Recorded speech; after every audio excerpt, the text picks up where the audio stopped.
Welcome to Top Advisor Marketing, where you will learn how to become a prolific online influencer, attract more ideal clients, and grow your practice.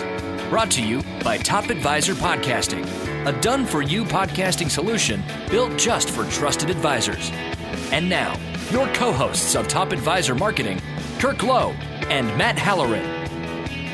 Hello and welcome to another Top Advisor Marketing Podcast. We are still live at the SEI something summit. Do you know what this is called?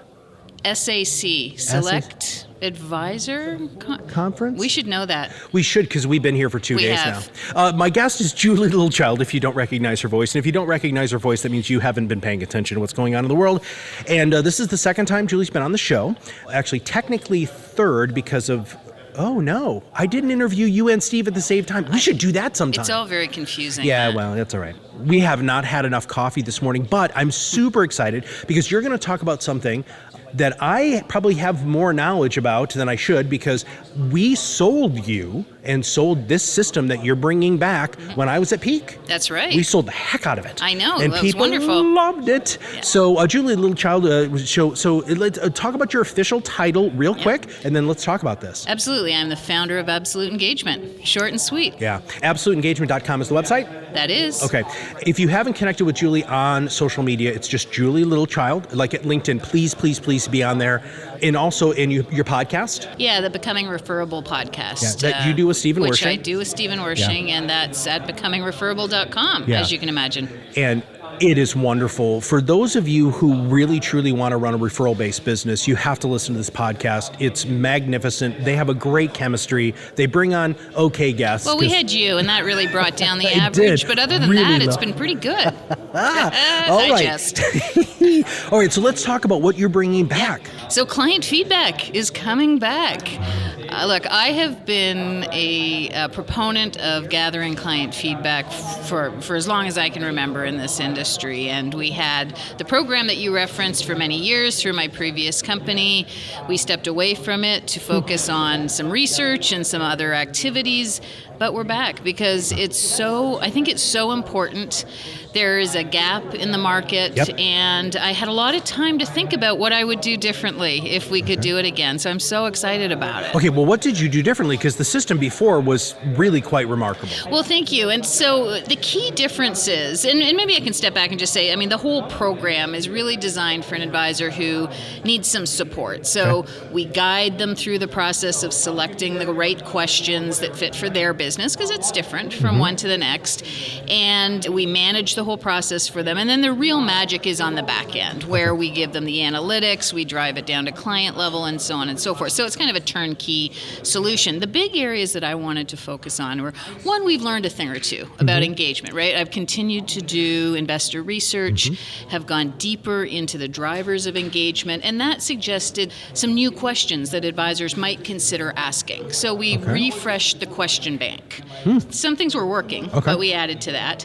We completely modernized the interface on the survey side. Technology has changed so much. So when your clients click on that survey, it's a really nice, slick, clean interface, and we can make use of a lot of that. And then on the back end, that was the third big change. What we wanted to do was make the connection between data and action tighter, if you will. So even visually, everything is about what's your objective, here's the data you need, and then here's a step-by-step action plan to take. So we really fleshed that out. So we'll start there and work backwards. So the action plan aspect of it, which was something you did have with the first iteration of this, my advisors found so valuable and wildly eye-opening. So do you have to do any sort of counseling? I mean, because you're talking about it's a step-by-step and you hold their hand. Yeah. But how many of them go to you and say, oh my God, is it a lot of people who say, like, I didn't know this, or wow, I feel bad that I missed this, or help me with that? I want to uncover that a little bit more. Yeah, I think the biggest comments are that they can't believe how much insight they get. So a lot of people go into feedback thinking, okay,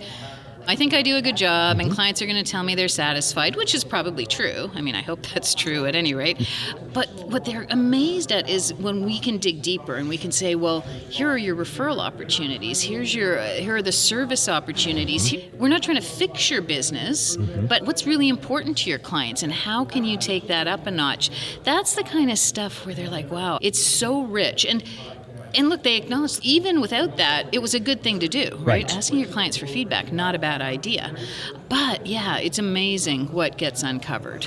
I remember the first client who purchased your services when I was at Peak, and you had done some training with us to help them interpret some of the results. I would say that I was okay at it. But I remember looking at the report and saying to the advisor, oh my God, look at like the opportunities. Yeah. Especially, this was a while ago. It was only 10 years ago? Oh, 8 years ago? probably, yeah. Okay.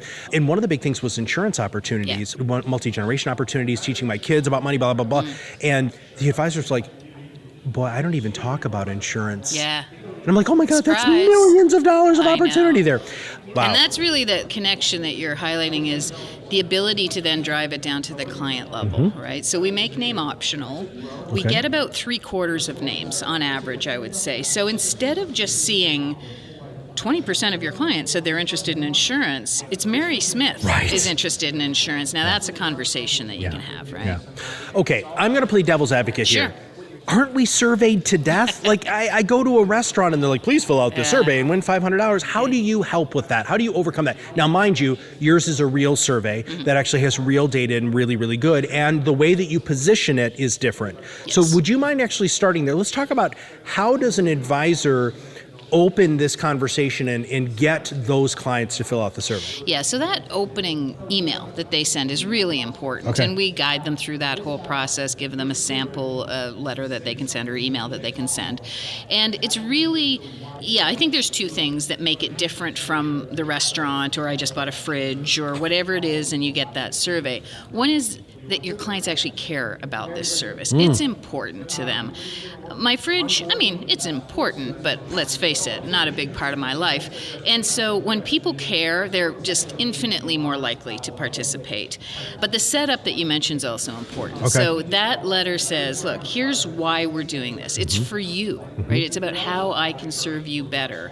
And when it's positioned through the eyes of the client, then they feel good about that. And we get response rates, on average, about 40%, which is like crazy high. I mean, some people might not realize, but I mean, you can get like 1% on surveys. So I think they care and they feel engaged in it and they want to contribute.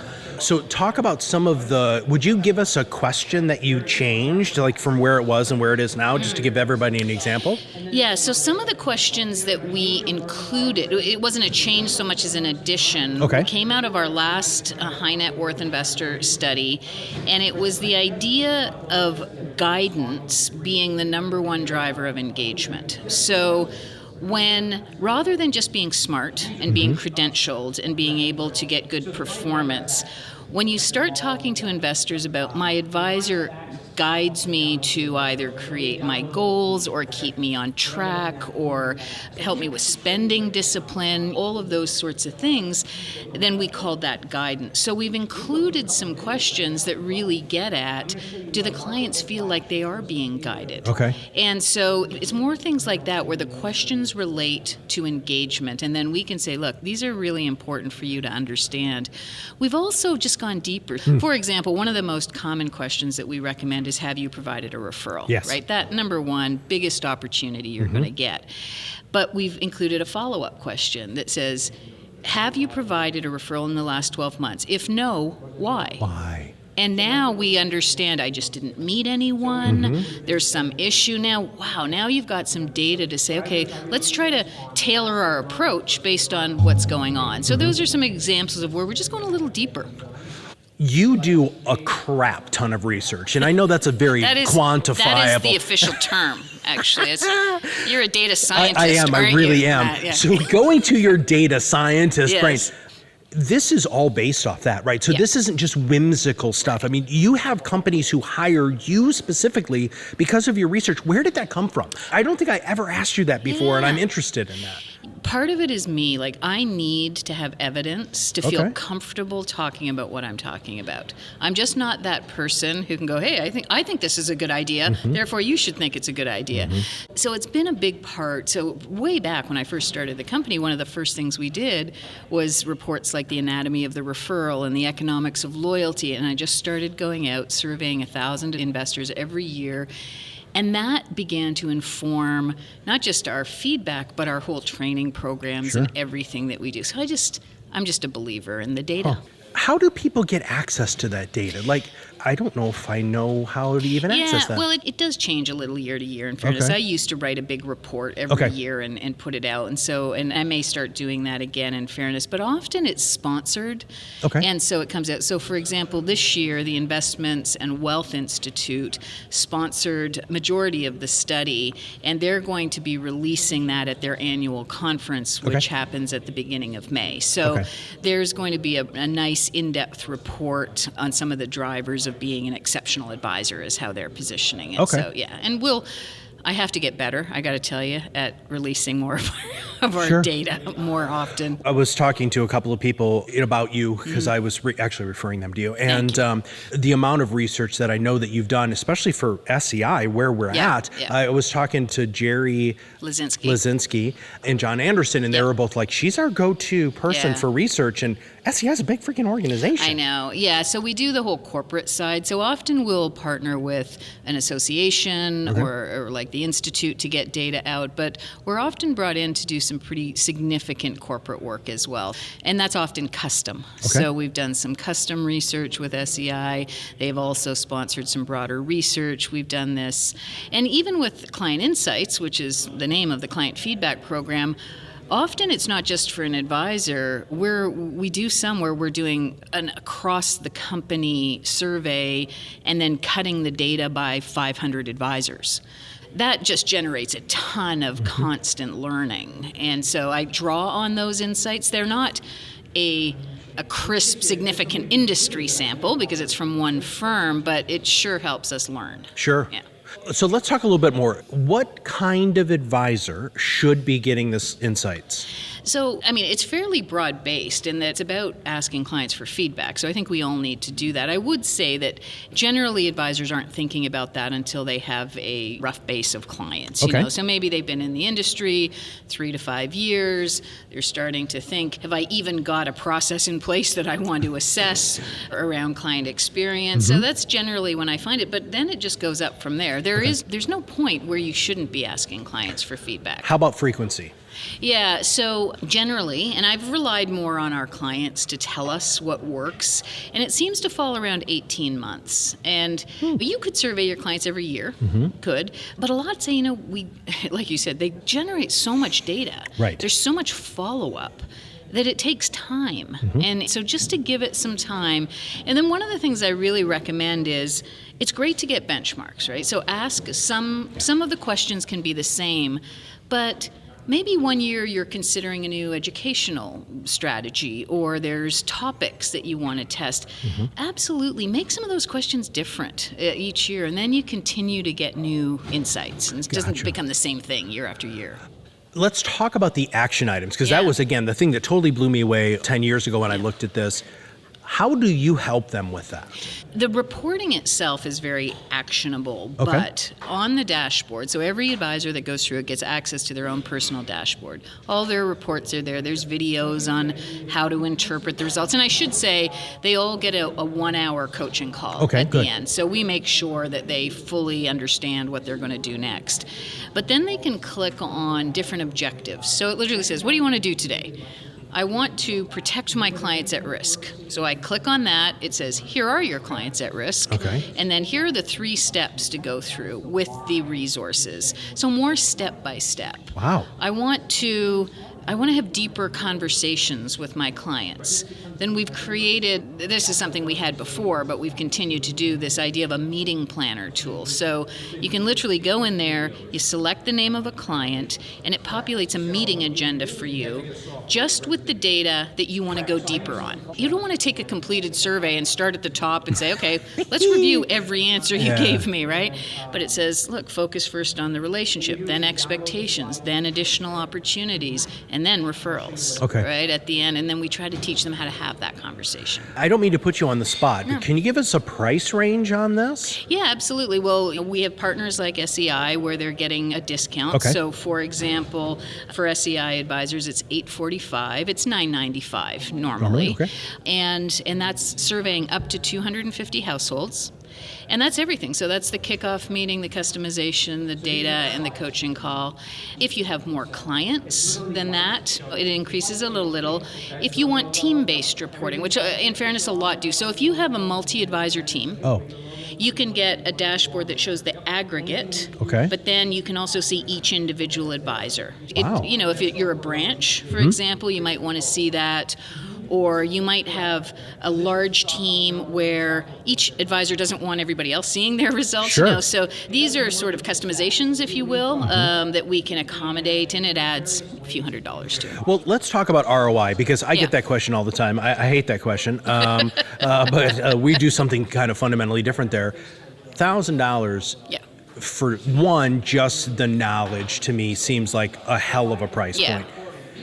But I can think of one advisor specifically that took your report and garnered another $1 million in assets because of the right questions, the identification, the referral piece that you had. I mean, are you hearing stories like that? Well, that's it. I mean, we look at all this opportunity. The reality is, if you want the ROI story, it's one opportunity or one referral and you're done. And if we can't do that, I mean, with the data that comes out, it's all about follow-up, though, right? I mean, looking at the data, it turns out, doesn't create the ROI. Oh, my God, are you serious? I know. This is a shock. But we do everything that we can to make sure to say, look, just click on your list of opportunities, talk to that one client, have the conversation, and let's see where we're going. And then we hear stories of, I got 3 referrals, 5 referrals, 10 referrals. It's quite amazing. Well, the value of what you've created to me is, well, there's nobody who does this. Yeah, well, I appreciate that. Even if there's anybody who's in the same ballpark, they're sitting like way out in left field. They're not even on the playing field. All of the data, all of your experience, the fact that you're revisiting this and bringing it back at a time where the commoditization of the relationship. I mean, there's so many layers of why this is so important. Tell me an objection. When you bring this, what is something that somebody says and you're like, wow, that was legitimate objection on why they shouldn't do this? Well, I tell you the objection. I can argue whether they're legitimate or not. That's good. Number one, fear. Oh, God, yes. Right out of the gate. We've heard that over the last couple of days. I'm just scared. And you look, here's what I say. Tens of thousands of surveys later, average satisfaction still like 4.5 out of 5. Wow. Let's not worry about that. It's not an issue. If you have some clients who aren't happy, you have to know who they are, right? And it's okay. You probably know who they are. So there is an element, and I don't know if it's those of us who are type A or perfectionist. It's like it's a vulnerability, I suppose. Sure, that's fair. I think we just need to get over that personally. We hear that. What you raised earlier, my clients are over-surveyed, so we'll try to help them understand this is a bit more important. What else do we hear? I mean, those are the two. Well, I'm going to go back to the fear one because honestly, if you're afraid, there's way deeper issues there. I know. And in fact, while we were here, we interviewed Stephen and we were talking about the advisory council in a box that he has. And one of his biggest objections is I'm terrified to ask advisors, I'm terrified to ask my questions.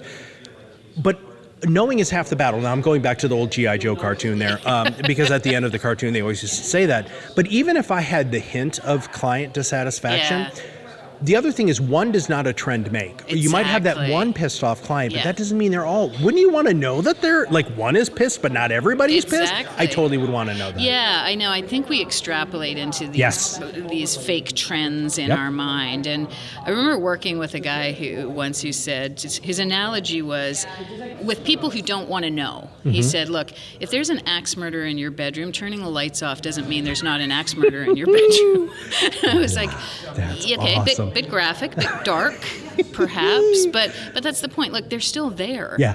Just the fact that you don't unearth it and have that conversation. But I will tell you, look, I have this distinct recollection of an advisor coming to me and said, I had a client who rated me as neutral. We consider neutral an at-risk client. Okay. Not dissatisfied, neutral, because they're open to a conversation, right? And he said, they were neutral as a $2 million client. And so I reached out. I said, can we talk about this?